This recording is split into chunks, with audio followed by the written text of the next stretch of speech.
Hi everyone! Today I'm going to start off by showing you how to begin your FPP or Famous Photographer Project layout.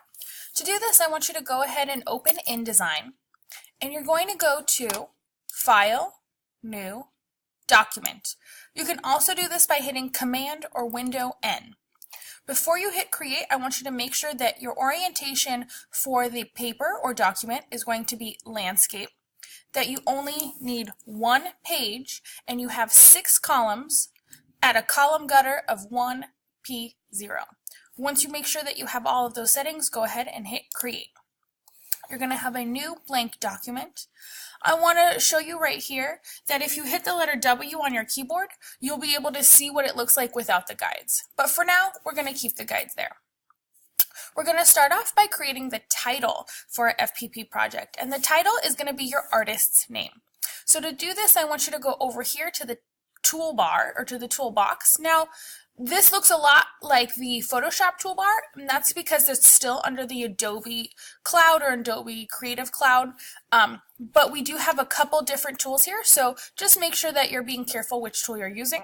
We're going to click on the T for the text tool, and I want you to click and drag this box all the way across. Notice it's like a good inch or two from the top, and I'm going to let go. This is my brand new text box for my title. I want you to put your artist's name here. Their full name, first and last. Now, what we're going to do now is make sure that the artist's name goes all the way across the page. And we're going to start by making your font bigger. I want you to look up here at your tool presets. You have lots of different presets, and when you're playing with the text tool, you have a couple different options. You can play with the character or the paragraph, and we're going to be playing with both throughout this project, but for now I want you to just focus on the character formatting controls. We're going to go ahead and change our font size, so I'm going to pick a maybe 72 point font. You know what, I think I can go a little bit bigger than that, so I'm going to go ahead and type in 80. That looks good to me. I'm going to select my artist name now, and I'm going to just click on the name of the font. Right now it's called Minion Pro. I'm just going to click on it, not this arrow. I'm just going to click on the name. And using my up and down arrow, notice by doing that, I'm just clicking on my up and down arrow, I'm able to scroll through and see all these different options for the font. I'm going to scroll through and pick my favorite font. Of course, make sure it's readable. I kind of like this one. I'm going to go with this one. Actually, you know what? It doesn't have the apostrophe for me, so I want to make sure it has that. So I'm scrolling through. I'm looking for a fun font. And I don't want you to worry about whether or not it goes across, because I'm going to show you how to do that right now. So I'm going to go ahead and use this font. You can see it's a little bit small. So I'm going to go ahead and type in a little bit larger number because I want my font to get bigger.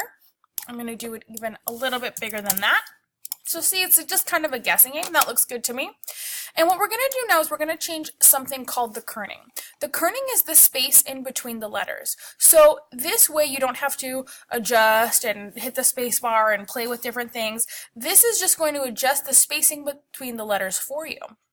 So I want you to go over to this VA that is in a little white box with the arrows going in to the left and to the right in both directions, and I want you to click on the up arrow. Notice I'm going up by 10-point increments, and I'm going to keep going. And what it does is it changes the size between, or the space between your letters, and allows you to have a really beautiful artist's name or title that goes all the way across the page.